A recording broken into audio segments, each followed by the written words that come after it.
Tim Petrowich for Dateline Marion and WGGH Radio, and we're here for our weekly visit with Marion head football coach Jason Dunning, and got an unknown opponent coming up. We'll get to them in just a minute, but first let's talk about last week's game. Big South 7 Conference win over Mount Vernon. And after facing the first two opponents, as a coach, you're really not going, okay, Heron's Heron. We played pretty well. Granite City, that was unexpected. So you really don't know what the identity of your team in a big ball game is. And one of my fears going into the game was that they were going to look at the score against Carbondale and think, oh my gosh, they're not very good. But I know this about Dan Mings and Paul and the rest of the guys on his staff. They were going to have a game plan. And they were going to come in, no matter what the records are, they're going to come in. And you're right, it was a big South 7 game. And for a lot of our kids, they'd not been in a ball game like that. So all those unknowns just made the week really, really long in preparation to play the Rams. And they came out and did almost exactly what I thought the Rams would do. They're going to come out and they're going to, I like to use the analogy, make it a fist fight in a phone booth. There's no pretty formations or motions or schemes. They lined up and they brought it straight at us all game long. And for Nesbitt to have 44 carries and put the entire Rams team on his back, they did what they had to do. And we talked to the kids also about to use something they can kind of relate to. You back an animal in a corner, it's going to come out fighting. And that's exactly what they did from the opening play. And we had to adjust a little bit because we can't simulate what they did during practice. We tried to, but we don't have those guys and that level and that intensity. So it was just an absolute slugfest that we had to adjust to. So they had a formation where they had basically 11 or 10 guys in front of Nesbitt. Here they come. And it looked like something out of the early 1900s where you put the ball in your best athlete's hands and let him do the work. And had you seen a formation like that before? With what Mount Vernon does, it's not too far from what they try to do. And if you look at and it's crazy because I do some of my best thinking, I guess, sometimes whenever I'm in the garage and working out and doing that. But on my board in there was something kind of similar to what they ended up doing. Because I'm thinking, if I've got that, both my quarterbacks are gone, they're injured, this is what I'm going to do. I'm going to put this in the hands of my stud and see if I can make something happen. And I think them going into it, and I read somewhere where this was 1894 Yale that ran this formation.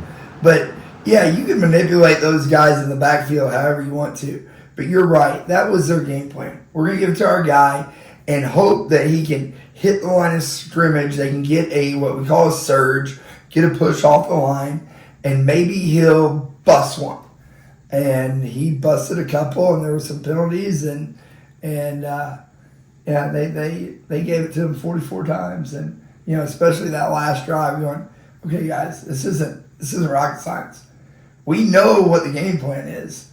The problem is trying to stop it, because Nesbitt has little creases that he's just kind of looking for, and then he'd hit those creases and get a gain, and the objective was trying to make those downs challenging and difficult, and could we find those same gaps that he's getting ready to hit? And sometimes we did, and a lot of times we didn't, but they just kind of, I think, ran out of time.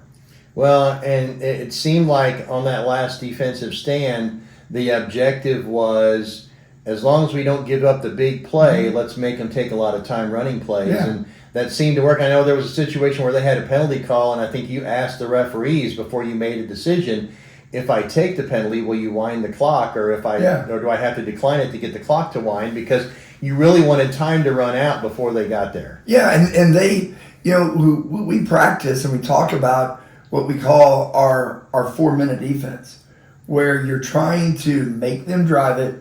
They were short on timeouts. We tried to keep the ball in play as long as we could and just let that clock continue, because really Marion had 12 guys out there because the clock was our best friend, and we were trying not to let him get out of bounds because, like I said, I think he had one timeout that he saved right for the end, and when they did call the timeout, it's like, okay, guys, they have one shot. They have to go into the end zone. So we just can't allow the big play. If he runs the ball, go and tackle it. Take your time, kind of getting up. No rush, because that clock's just running. That clock can be evil at times. But, that was it. They took the ball and went on a drive and just thought, okay, don't give up the big play. Don't give up something silly that you're not paying attention to, and make them do what they do. And we were able to capitalize on the opportunity and make them. He started to get really desperate when he ran, and they had the penalty on what I think was going to be able to throwback screen to Nesbitt, try to change the picture, get our aggressiveness, and dump it off to the backside. And then he came back, and I think that's what he was trying to do on the last play. Double pass, miscommunication, mishandling of the ball, and the guy that eventually fumbled it or dropped it was their backup quarterback, and he's got a big old cast on his non-throwing hand and try to get that ball under the pressure and put it on the ground, and we were able to get it. So they obviously read scouting reports ahead of time because they knew about Jordan Beverly and Patrick Walker, and they shut them down defensively, held them. I mean, they were hitting Beverly in the backfield, and they were, you had to be creative to get the ball in the right people's hands, and it was, I think, kind of a breakout game for Callahan Roper. It was, and that's kind of been Marion's MO.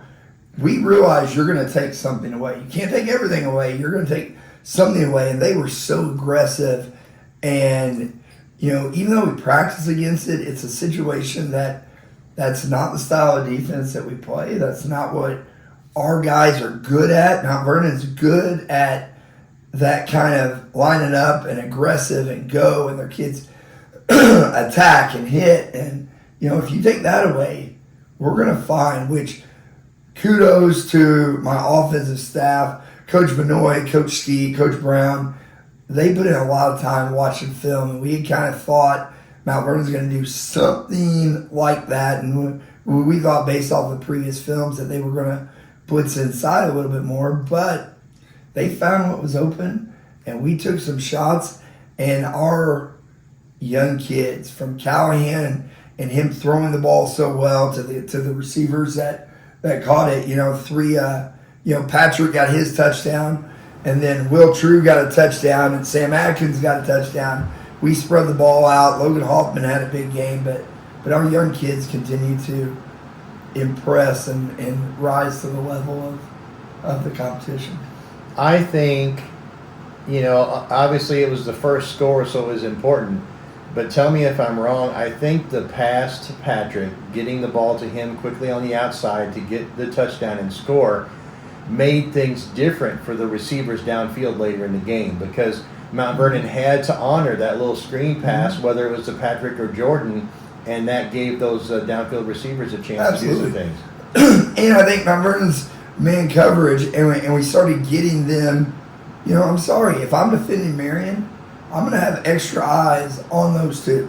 Just like we they put Nesbitt at the quarterback position, or the wildcat position, whatever you want to call it, so that had all eyeballs on him. But, if we're normally scheming him, we're going to try to do the same thing. And so they had eyes, and we kept hitting it.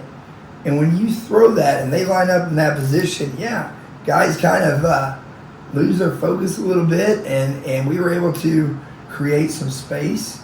And we knew if we could just get the ball off on a few plays, we would have the chance to, because we felt like our receivers are better suited to win those one-on-ones than what their defenders are about challenging those plays. I mean, if we could just get the ball off, Will True's touchdown pass, Sam down here, we felt like we could get off press coverage, and it's something that we are diligent on. Receivers work on getting off the press coverage and creating space. And we've had playing man-to-man defense is really hard. And just because you're more athletic doesn't necessarily make you a good DB. But I feel Cal made some throws. He made some throws. I think one of my two favorite throws. One, which is probably the play of the game, was he hit Sam Atkins on an out and up. We are way down there to go on to the what was the winning drive. We hit Sam on a little out and up, and he put it on the money. And we knew if we could just get the throw off, get that DB's eyes whenever Sam broke on the out and then went vertical, and being on the sideline and knowing it's coming, it's like, okay, just catch this ball. And Sam made a catch that he does every day in practice. The other throw by Callahan was we ran that same play to the opposite side to Patrick, and they jumped it. Well, now Callahan's in that situation that was a play call. There is no more do this or read your progression, and he kind of rolls out to his right. He sees that it's covered, but then Patrick kind of keeps running, and Callahan just, something he's probably done before in the backyard, just lofted it over and just dropped it kind of right in. And I don't think when you watch the film, Patrick kind of throttles down a little bit because he doesn't think he's getting it, and he just kind of looks up and there's the ball, and boom. Well, and when he stopped, the other thing too about that play, when Patrick stopped there on the side, he stumbled when he took off again too. So I think he I lost a half a step, I'm not going to get this, and then it just showed up right in his hands. Yeah, it was just right there. But I thought the maturity level on Callahan to just, because I think being a sophomore quarterback in a game like that, they're coming. And one of the things that Coach Martin used to always talk about, and Matt Brown talks about now, is that some of these quarterbacks have an internal clock. And that thing, and if you still have hold of that ball and they're coming at you, you better figure out where you're going to dump it. And he just, the touch, the finesse that he put on there was pretty remarkable for a young kid. One of the things we've seen in these first couple weeks, we've seen it with Sam, we saw it with Will on the touchdown pass. A lot of people haven't really talked about the fact that the decrease in numbers last year from Evan from his junior year was because Marion really never established that guy who was a go-to guy as a deep threat receiver. Evan could complete some passes to backs and things like that, but there wasn't that downfield guy. Callahan's thrown some passes that guys have had to go make catches on, and they've made those catches, and so that's a big difference, but that's also got to give him a lot more confidence to feel like he can throw those balls too. And I think that comes in, and you're right, I think Evan, the year previous, he had five guys out there that, hey, just put it anywhere close and they're going to go get it. Right. And I think the continuity that Callahan and those receivers are developing in practice, hey, just you put the ball in the position and let these guys go get it. And I think for Cal to learn from week 2, his throw against Granite City down here, almost the identical spot, almost the identical play call, but he underthrew it and kept it inside, and the Granite City DB made a play.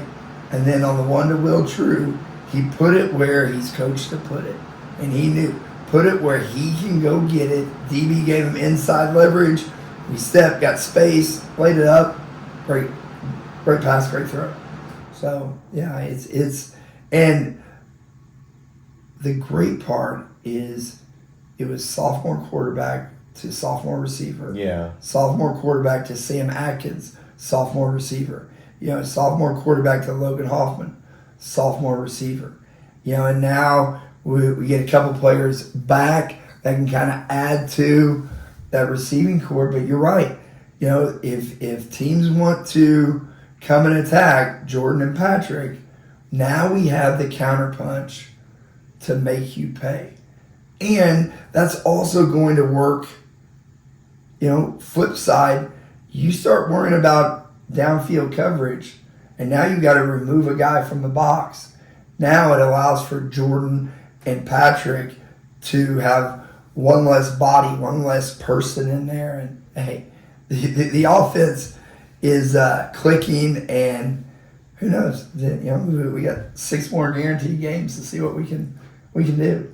We've spent a lot of time talking about the young players on defense, but I went back and looked at the numbers, and everyone says, well, Nesbitt ran for 238 yards, but it was 44 carries to do it. Mm-hmm. So there were a lot of plays where he didn't get a whole lot. Mm-hmm. And I went back and looked, and Titus Garnett and Levi Tanner combined for 18 tackles. And so you had, and then you got some other guys down there. Mm-hmm. Alex Henry had 4 or 5. So you got guys down on the line who were making stops Friday night. And I think it's one of those things that early on, they were just kind of getting off the ball, and it took us a little while to get our feet wet. Then we started figuring stuff out, and then we were just barely missing. We'd go here, and Nesbitt would have the angle and kind of slide off inside. And then those guys, especially, Titus is just freakishly athletic. He'll figure, and he's smart about down there. He'll figure stuff out. And he started figuring out, and you're right, he knifed through on several plays and made some stops, and then we started kind of figuring out how can we get an extra guy there, and you're right, they made some plays, and I did not know those numbers, but because it's just how you saw it, I don't know, it's a hodgepodge of just stuff going on down in there, but no, our guys figure stuff out, and I'm extremely happy, those two especially. Yeah, and I wanted to point out that Titus was the guy who kind of had to sit and wait behind that bevy of linemen you had last year for his opportunity, and now in a big game against a big time opponent, he steps up and shows that he could have played last year if it weren't for the fact he had so many. That we had some dudes up there last year, and and that's why going into this season, a Marion Owen was the only returning player. And he was another one who had 8 tackles Friday night. And he started seeing stuff, and that maturity came out in there. But yeah, Titus did not play a lot. MJ Smith, linebacker, played one play. Literally, he had one play his junior year, and that was on the kickoff against Heron when he broke his collarbone. Mm-hmm. And then we lost him for the rest of the pretty much the rest of the season. But yeah, Titus, we knew he's a fit in practice, and he can just what he does at times. As a coach, he looked really, really good because he's in on there doing his stuff. But just like people assume that halftime Friday night, there's all this adjustments being made. There was no adjustment. There was no, because that was not what I call a scheme game. It's not like I can manipulate and, hey, we'll do this and we'll bring this and we can change the call. It was like, guys, this is what they're going to do. Are we going to reach down and be man enough to take on that challenge, take on that brunt of that force, play after play after play? And what's hard is with so many inexperienced guys, even throwing in there Titus and MJ and Levi, because they didn't get a lot of reps last year. They're playing in a new type of ball game, and they did that second half to shut them out in the second half. Even though they moved the ball a little bit, they still did not reach the end zone, and we shut them out in the second half. And that, and I think the other big, huge play, their second, the first extra point. Extra points were crucial. We went 1 for 3. They went 1 for 2. If either side gets the extra point, it changes everything. Yeah. It changes the dynamics of the game. And I try to explain to the guys in film that, they're like, well, even if they had scored, they still had to go for 2. I said, no, they had a kicker. They weren't going for 2. They would line that up. That's the easiest way. Pop that in. But, if we get one of those extra points, it changes things dramatically. But hey, big huge win for the Wildcats, and found out a lot about a lot of kids offensively and defensively. And hey, I thought our special teams for the third week in a row, to have lightning in a bottle back there, Nesbitt's back there, and our kids bottled him up. Even on their little reverse that they ran, we had guys staying home, tackled that, and it was a positive night. So let's talk about this week's opponent, Christian County, Kentucky. Of course, when you go to Kentucky to play a school, there's not a whole lot we know about them. I know you've had a chance to watch film. What I've seen from stats is that they throw and run. Their numbers aren't that great, but the other thing we don't know is how good is the opposition they played. That's the hard part. Whenever when you get the schedule and you start looking at these teams, and then you get film and you start watching it, and you don't have any perspective to go off of, it's like, well, I really don't know how good that team is and how good this team is, and their scores are completely irrelevant to things. But the one thing I do like after watching them on film is they're similar to several different opponents that we're used to playing. They've got some similarities with Cahokia. They've got some similarities with Carbondale, even Granite City. They've got a mobile quarterback who wants to run around. They've got two really good, talented receivers up front. They've got some big kids, and but I like the outlook. I like our game plan to attack these guys. But and then we've got resources that we contacted. We talked to Mayfield, and we got some ideas. Mayfield's a very successful small program that we've talked to several times over the year. And Joe Morris there at Mayfield gave some, he gave some info, but it's nothing that we wouldn't have picked up on film. It's just validation that what we're breaking down and what we're observing is who they are and what they want to do. And, if the Wildcats can play like they've been playing, we should easily be in the ball game and hopefully can come home with a victory from this road trip. So this is kind of one of those weeks. I know you emphasize a lot, don't worry so much about what the other team does as much as worry about what the Wildcats do. When you don't know a whole lot about an opponent, that it makes it easier to make that point. And the kids, they're smart. They look at the roster. They look at Max Preps and Huddle and look at their highlights. And so they kind of know a couple names, but outside that, it's like, guys, I don't worry about that. I worry about our guys. And, it was, we had the unique experience Friday night of having Anthony Hargrove come and talk to the team, kind of in the pregame thing. And I was waiting for him to show up, and I did my talk, and then he came in and kind of hit on the exact same points. And one of the common phrases throughout the pregame was, control the things that you can control. We went into Mount Vernon not knowing what they were going to do, not knowing what offense, who was going to be where, and all week we focused on that with the guys. We're going, okay, we know Nesbitt's going to be there somewhere, and Nettles is going to be there somewhere, but more importantly, we've got to line up correctly, control the things that we can control offensively and defensively, control who we get the ball to. How can we create opportunities and allow Jordan and Patrick in space? And how can we pick up their blitzing? And that's all on us. And this is no different going into Christian County. Is the Wildcats have to take care of the Wildcats, and if we do that, we'll be in good shape. Maybe one advantage you have, a lot of people look at this as a 2-hour road trip. Man, that's a long way to go. Historically, we've talked about this. Sometimes 2 hours is the shortest road trip the Wildcats have. So that's not going to be an issue, not only for the team, but the other thing that we've seen is on those 2-hour road trips, a lot of Wildcat fans come and support the team. They do. Our fan base is amazing. And I'd say thank you to all the Wildcat fans for coming support us. We go over to Heron and we outnumber them.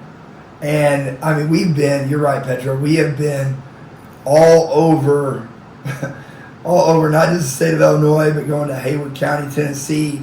A few years ago, we took a huge crowd. When we went to Galesburg, we took a big crowd. So the Wildcats travel very, very well. And you're right. I've had several conversations throughout the week of, oh, how are you guys going to handle this? I'm like, it's 2 hours. We're going to get on the bus. We're going to go there and play a game. I mean, and they're like, are you stopping halfway? I'm like, no. Mattoon, who we play regularly, is a further drive than what this one is. And I said, it's a new location. It's a cool atmosphere. It's a nice stadium, natural grass, which is going to be fun to kind of play on. And we're going to load up maybe a little bit earlier than what we normally would, just because of the fact it's a new place. We're not exactly sure where we're going, and we like to allot for that that little time to get there. But hey, you can't even watch a movie on this road trip, because it's 2 hours. So we'll get on there, and we're taking 2 yellow buses, doing a business trip. We'll go there, we'll play the game, get back on the bus, we'll stop and eat, at a rest area. The moms do a tremendous job of taking care of us, so that's the easiest thing to do. We're not waiting in line. We'll get off, get back on the bus, and come back to Marion. Hopefully bringing a W with us. One change, that the game time has changed. It was originally 7:30. Now it's 7 o'clock. Do we know what happened other than we're glad it's a half hour earlier? Yeah, well, for us it was stated at 7:30. For Christian County had it at 7 o'clock. And so we talked, myself, Mr. Gadiski, their AD, their coach, we all talked. And, half an hour, getting home a half an hour earlier is better. And we're used to playing at 7, and I said, let's just play it at 7, and they agreed upon it, and so it's 7 o'clock. But there was just a little miscommunication, by the 2 schools, and we agreed and made it really easy, and that just gets us home a half hour earlier, and so it's 7. So for people who are going, it's not at Christian County High School. They have a common field they share with Hopkinsville, Kentucky. It's called Champions Field, I believe. Yep. And I'm not exactly sure where it's located, but if you just search Champions Field in Hopkinsville, Kentucky, you should be able to find it. Yeah, you just put the GPS in, and that's what we're going to do, and give it to the bus driver, and let's go there, and let's play and rock their stadium with blue and gold. All right, so it's 7 o'clock Friday night in Kentucky. That's Marion head football coach Jason Dunning. For Dateline Marion and WGGH Radio, I'm Tim Petrowich.